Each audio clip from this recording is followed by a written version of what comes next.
This before you come back out. Hi, I'm Mrs. McDonald, and I'm here to share another story with you today. Today I'm sharing a story about seeds, and I was waiting to share this story until I grew some seeds. I actually started some seedlings for my garden, and these are peas, but I also wanted to start some. I used a little, I opened it already, but this was a little cassette player case, and I used it to put some seeds in to put them up in the window so that they could sprout, so that I could show you the parts of a seed. And this was corn. It's a corn seed, and you can, well, not with that one, let me see.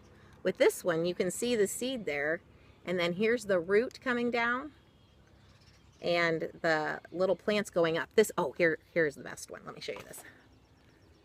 So here you can see the seed right between my fingers. That's the seed, that's the corn. And then here the corn stalk's starting to come up, and the root went down. So those are the main parts of the little seedling, are the, you know, the seed and the root and the little plant.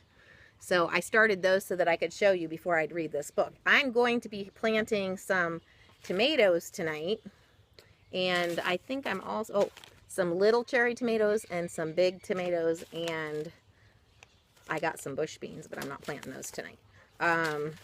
Peppers, some peppers. I'm going to start those so that in a couple weeks we can put them in our garden. Our garden, where I live, it's not quite time to plant the garden. A few things can go in right now, but we still aren't quite warm enough. I started these, and I used an old refrigerator drawer, kind of a repurposing thing, and to make a mini greenhouse. And I set it over top of my seedlings out here on the porch. And then if it gets too cold, or if it seems like it's going to get cold at night, I bring them inside. Because that's how the weather is where I live. It's just very unpredictable. And so there's little gnats bothering me. Did you notice that? Well, anyhow, that's part of spring. Okay, so anyhow, I wanted to share this book with you. So here we go. Seeds go, seeds grow. And here, this person's holding a bunch of tiny little seeds that will be planted in their garden. Hard and silent, a seed does not look alive, but inside each seed is a living plant waiting to grow. So here are all kinds of seeds. I'll put it close up for you. All kinds of seeds. And this tells how we get seeds and how they travel. Every seed has a tough outside coat. The coat keeps the small living part of the seed safe. So here's the small living part, and then here's the hard coat. And that's one of the harder ones that we have. Most of them aren't quite that hard. Beneath the coat, a layer of food feeds the seed as it grows. Where can you find seeds? Everywhere. Fleshy fruits like watermelons and pumpkins hold handfuls of seeds. Some seeds, like sunflower seeds, are easy to see. They grow on the outside of the plant. And we grow some sunflowers here. Peas are seeds that grow inside pods. The outside of each pea will dry up and harden until planting time. Seeds from a maple tree twirl through the air like helicopters, and dandelion seeds drift in the wind like balloons, traveling to faraway places. A coconut seed floats like a boat in the water, carried by ocean currents. It lands on a beach. Then the seed will sprout. Boy, I'd like to be near a coconut tree, especially in the winter, but I guess I won't be for a long time. Prickly seeds covered in hooks stick to the fur of animals. Carried by dogs, bears, and other furry creatures, these seeds hitch a ride to a new location. So you see, seeds can travel by a person planting them. They can travel on the coat of an animal. They can travel in the wind, and they can travel in the water.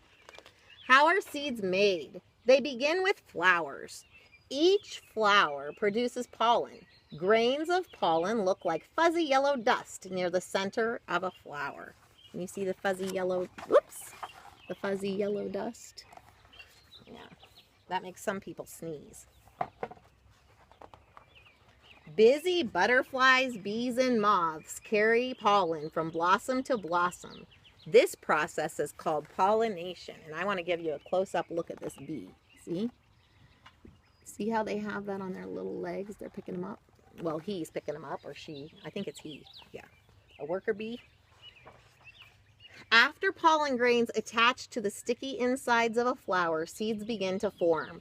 As the seeds grow larger, the old flower falls away. Most seeds fall to the earth and grow without help. People sometimes help seeds to grow by planting them in the soil. Here's somebody planted some lettuce, and over here it looks like they're, I'm not sure what kind of seeds those are. They're planting some more seeds. I wonder what they'll get. Some kind of bean, I think. When seeds get warm enough and have plenty of water, they awaken. The seed bursts out of its shell coat and begins to grow or germinate. Roots push into the soil. See that seed? It has all those roots down there. You wouldn't even know that it was growing yet. If it wasn't for this little cutaway view, you wouldn't see anything above the ground yet. That would be kind of like, I have one right here. See? You can't even see it. I don't think you can see it. I can see just a little dab of it, but underneath there, those roots are growing. They're digging down. So before we're even aware of it, they are doing their job. Planted seeds cast off their shell coats and they become seedlings. See, as they come up, see that seed coat? It's going to come off, and then there you have the seedling. What was once a hard seed is now a soft green plant. And that is the end. So this is a very short book, but it has a lot of good information. And in the back, they have, you know, the words that we learned, and they have some books you could read, and they have some internet sites that you could look at. So this is a nice little book that teaches you all about seeds. So I hope that you learned something today. I hope that you enjoy this spring, and maybe you could plant a little garden. If you've never had a garden, it's usually best to start with just 1 or 2 plants, and some of them that are really easy to grow, like maybe a tomato plant or a pepper plant. And even if you don't start with a regular garden, you could have a tomato plant or a pepper plant in a pot on your porch, and just make sure that you keep it moist and keep it where it gets sun, and you'll have some food that you grew yourself to eat.